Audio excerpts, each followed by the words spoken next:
Howdy ho, friends. Bob here to talk about fly rods. I went to the fly shop the other day to try to buy a new fly rod, and I ran into a little bit of trouble. Wow, look at the snapback on this beaut. So many colors and names and sizes and letters and numbers. It was a little bit overwhelming for me. Yeah, I bet this one could cast me into the backing. Not my finest moment. To help me decide which rod is right for me, I've brought in our new casting expert, Tight Loop Tony. Hi, Tony, how are you? Hey, yo, Bob, how you doing? I'm a little confused, Tony. How do I decide which rod is right for me? Well, let me ask you something, Bob. How many mustaches do you own? Well, let's see here, Tony. I've got a few mustaches. Got a couple for work, got a couple for kicking back, lounging around the house, and I've got a few for, taking sexy ladies out on dates. I'd say I've got at least a couple dozen. Forget about it.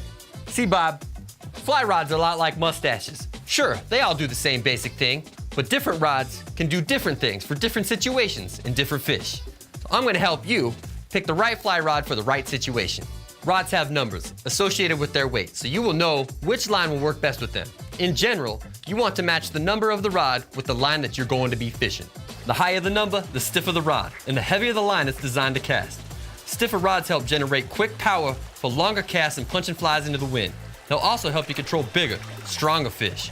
Smaller line weight rods are generally softer because they're designed to cast lighter flies. That's important when you gotta make delicate presentations to spooky fish or protect light leaders when you hook something big. Besides line weights, you might hear people talk about rod action. Faster rods flex closer to the tip and bounce back more quickly after a cast. Slower rods flex more fully, sometimes all the way down to the handle when cast, and they take more time to recover. When fishing for big fish with big flies and windy conditions, most anglers prefer fast rods. When something a little more delicate is in order, calm conditions, small water, spooky fish, most anglers pick up a slow rod. Forget about it. Last, you gotta think about the length of the rod. 9-foot rods are the most popular and the most versatile, but they ain't perfect all the time. If you fish small streams with tight cover, you might appreciate a shorter rod, between 7 and 8 feet. If you do a lot of nymphing in bigger, more open water, you might consider a longer rod in the 10-foot range. Whoa, Tony, you lost me a long time ago. I know, Bob. So we got this little chart over here on the website to help you out. So do yourself and the fly shop a favor and check that out before you go buy another rod. Thanks, Tony. And good news for all of you out there.